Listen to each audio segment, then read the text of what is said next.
नमस्कार मित्रांनो, मुद्द्याचं बोला या यूट्यूब चॅनलमध्ये तुमच्या सर्वांचं हार्दिक स्वागत। लोकसभा निवडणुकीच्या अनुषंगाने कोणत्या मतदारसंघात कोण विजयी होईल याविषयी आपण अंदाज व्यक्त करणार आहोत।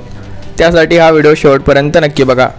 तर पहिला मतदारसंघ आहे तो म्हणजे बारामती लोकसभा मतदारसंघ। या मतदारसंघामध्ये सुप्रिया सुळे या विजयी होतील असा एक अंदाज व्यक्त केला जात आहे।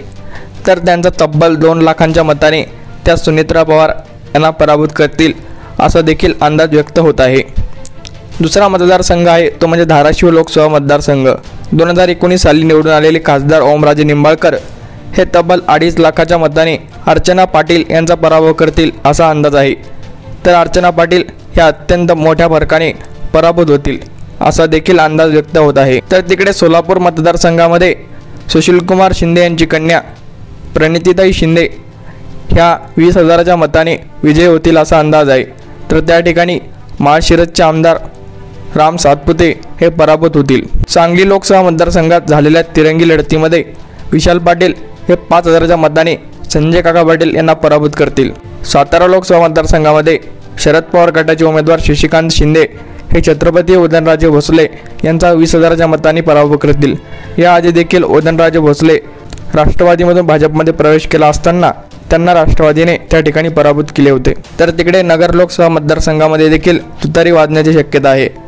त्या ठिकाणी निलेश लंके हे 8,000 ते 10,000 मताच्या फरकाने निवडून येतील। सध्या चर्चेत असलेलं नाव म्हणजे रवींद्र दंगेकर हे 20,000च्या मताने पुणे लोकसभा मतदारसंघातून निवडून येतील।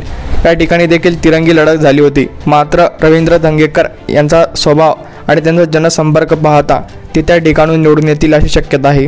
तर मराठवाड्याचा विचार करायचा झाला तर छत्रपती संभाजीनगर लोकसभा मतदारसंघातून तिरंगी लढतीमध्ये चंद्रकांत खैरे 2 ते 3,000च्या मताने निवडून येतील अशी शक्यता आहे। तर जालना लोकसभा मतदारसंघामध्ये कोण निवडून येईल याची खात्री नसली तरी त्या ठिकाणी रावसाहेब दानवे हे 5,000च्या मताने मंगेश साबळे यांना पराभूत करतील। तर त्या ठिकाणी रावसाहेब दानवे 1 नंबरला, मंगेश साबळे 2 नंबरला आणि डॉक्टर कल्याण काळे हे 3 नंबरला राहतील अशी शक्यता आहे।